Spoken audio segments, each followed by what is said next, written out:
Greetings RC friends, welcome to Props and Wheels and to another review of a 2-channel airplane.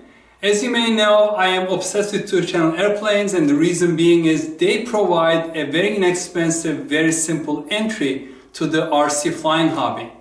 My goal with these reviews is to find the best ones, I call them the buds, so that those of you who are getting into the hobby will buy the great ones and have a great experience so you stay in the hobby, instead of having bad experience and leaving the hobby. Today I have another 2-channel airplane from Banggood, and on the box it says Topac or Top ACC, but inside we have a Flybear or Fei Xiong 2-channel airplane. Here it is, yellow, one of my favorite colors, and this is FX807. In the past, I had mainly good experience with Flybear or Fei Xiong airplanes. One of the top airplanes on my list is the FX820, the SU-35 microjet. And I'll give you the link below as well as on this upper right hand corner. Let's open this up. And you may be asking, how much did you pay for this? The price when I bought this was $25.60. It was on sale. Right now it's showing more closer to $50. So I wouldn't buy it at $50. All the 2-channel airplanes I buy, I pay less than $30 shipped to my door. The shipping was about $2. I purchased a couple other items during that order. It cost me about $27 shipped to my door. It's a fairly small airplane. The wingspan is listed as 320 millimeters. That's a little over 1 foot long. And here is a piece of a transmitter. I pulled one of these little pieces. Very basic. I'm hoping that this is proportional, because I hate when they provide non-proportional turn control on 2-channel airplanes, which makes flying a 2-channel airplane very difficult, because it is on or off. It is either turning fully or not turning at all. This one is advertised in gyro. These days, most modern 2-channel airplanes come with a gyro stabilization. Okay, so what do we have in the little package? Very basic package. Here is the little charger. The battery should be already tucked into the compartment, battery compartment. Here we go.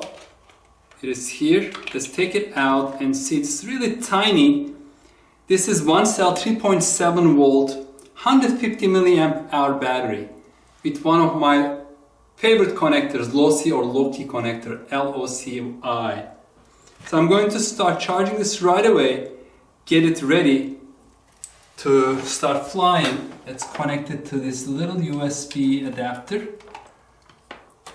And while it is charging, I'm going to check how many batteries does the transmitter need. It needs 2 AA batteries, which I have here.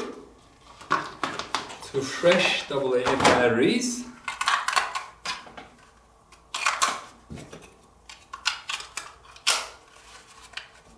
And the light is on, so off, on. In order to bind, you usually go throttle stick from all the way down to all the way up and back all the way down. And the light stops blinking. It comes with also a little landing gear that clicks in place. I'm going to put that on in case it is needed to make it balanced. Most of the time, my experience with these airplanes is that they are tail heavy.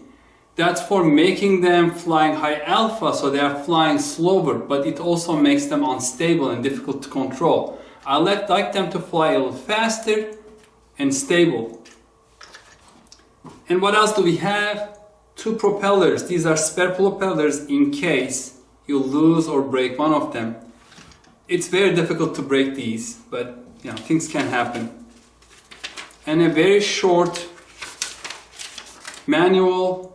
On this side it is English, on the other side it is Chinese. It has small pictures and some illustrations. And it's even showing how to assemble it, but this came already assembled. Probably there's a version coming in a smaller box where you have to assemble everything, but this already came assembled. This is showing how to assemble it on this page.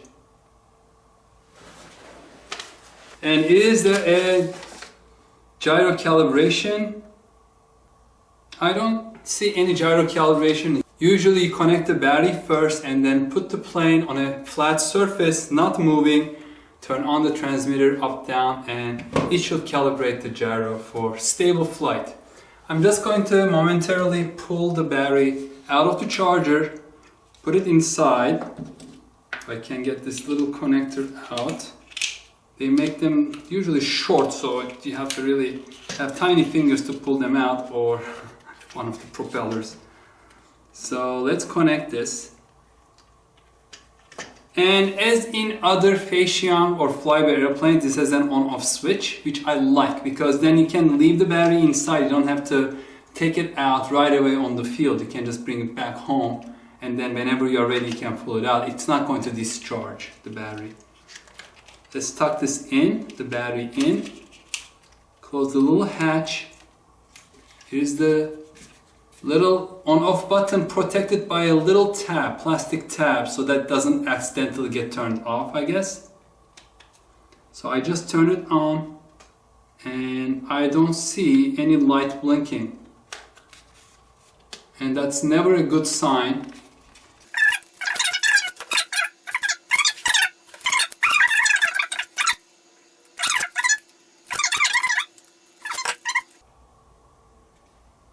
Oh, maybe.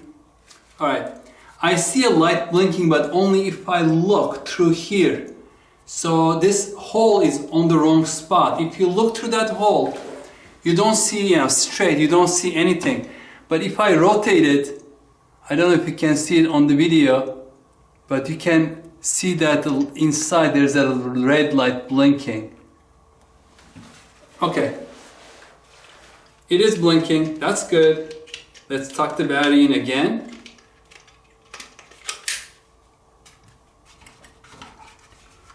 Turn on the transmitter. This light is blinking. The throttle is all the way down, goes all the way up, again all the way down, and this red light stopped blinking. It should be bound.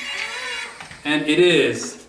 It took off pretty quickly. And I only gave like a very little throttle, so. You can hear the gyro trying to adjust the unexpected move that I'm making with my hand. So in the real scenario, it will be the wind doing that. And let's see if it is proportional.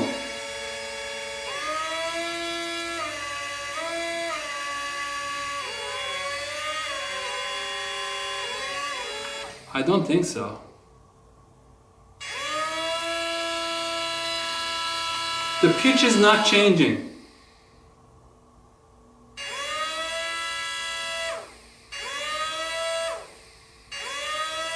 You see I'm moving, so it's about halfway away from the center.